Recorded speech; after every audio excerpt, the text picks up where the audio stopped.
22대 국회 개원 이후 2달 내내 정쟁만 반복해오던 여야가 오늘 민생법안 처리 협의체 구성을 위한 논의에 착수합니다. 다만 야당이 세 번째 최상병 특검법 발의를 예고하면서 전국이 다시 얼어붙을 가능성도 적지 않습니다.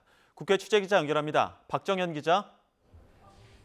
네, 국회입니다. 오늘 여야 대화 움직임 자세히 전해주시죠. 네, 여야 협상의 실무를 맡은 원내 수석 부대표들이 잠시 뒤인 오전 11시 반에 비공개로 만날 예정입니다. 민생법안 처리를 위한 여야정 협의체 구성 실무 접촉에 나선 건데요. 협의체의 틀과 운영 방식 등을 두고 협의를 이어갈 것으로 보입니다. 앞서 어제 여야 정책위의장이 처음으로 마주 앉아 이견차가 크지 않은 민생법안을 신속 처리하기로 뜻을 모았습니다. 여야 원내 지도부도 이를 위한 여야정 협의체를 구성하자고 입을 모으며 모처럼 여야 협치 분위기가 조성되고 있습니다. 다만 난관이 적지 않은데요. 민주당 관계자는 YTN과 통화에서 지금처럼 대통령 거부권 행사가 계속된다면 협의를 이어가긴 어렵다는 입장을 밝혔습니다. 전국민 25만 원 지원법, 금융투자소득세 폐지 등을 두고도 견해차가 여전합니다. 협의체와 별개로 여야는 각자 민생 입법 논의에 시동을 걸며 주도권 다툼을 벌이는 분위기도 엿보입니다. 국민의힘 한동훈 대표는 아침 최고위원회의에서 에너지 취약계층 가구를 대상으로 전기요금 추가 지원 방침을 밝혔습니다.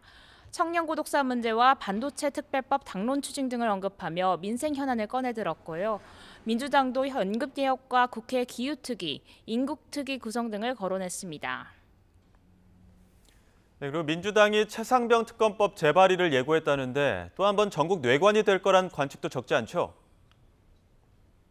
네, 민주당 박찬대 원내대표는 조금 전 취임 100일 기자회견에서 특검은 진실을 밝히기 위한 필수 불가결한 수단이라며 최상병 특검법 재발의를 공언했습니다. 앞서 윤석열 대통령 제2요구권 행사로 2차례 법안이 폐기된 데 이은 세 번째 발입니다. 이종호 전 블랙펄 인베스트먼트 대표의 임성근 전 해병대 1사단장 구명 로비 의혹을 수사 대상에 추가하는 등 이전보다 강화된 내용들이 담겼습니다.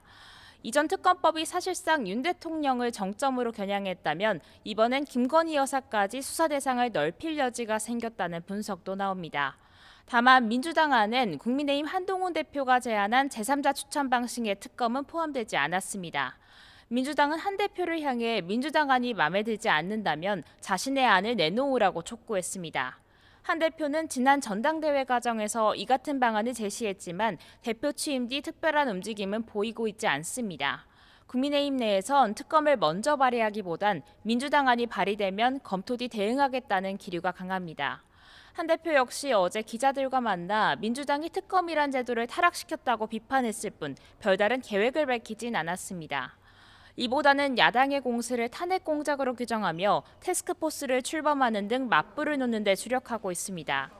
국민의힘 장동혁 최고위원은 아침 회의에서 민주당 특검법 재발의를 두고 앞에선 효선 협상, 뒤에선 뒤통수 칠 고민만 하는 화전양면 잔술이라며 민생 해결에 진정성이 없다는 취지로 비판했습니다.